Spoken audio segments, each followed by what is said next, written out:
ใส่ชีวิตให้มันง่ายๆเมื่อยก็นอนคิดหลายก็ให้ผ่อนคลายอันใดบ่ดีก็บ่ต้องเข้าใกล้คนใดท็อกซิกก็เอาตัวออกห่างเรื่องราวใดบ่ดีก็บ่ต้องให้ค่า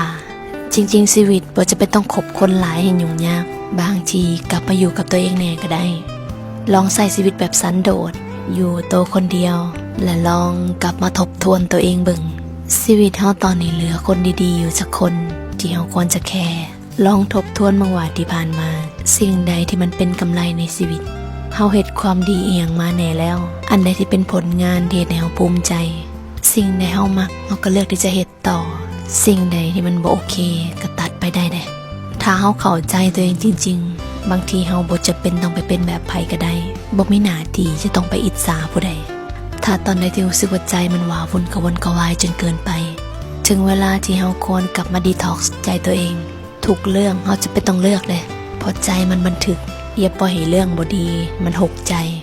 คนในพลังงานลบก็ออกห่างอย่าพยายามไปเปลี่ยนไผปรับที่เฮาให้เข้าใจธรรมชาติทุกอย่างมันก็เป็นของมันแบบนี้เรื่องของมันและก็เรื่องของเฮาจะเอาแต่เรื่องของเฮาก็พอ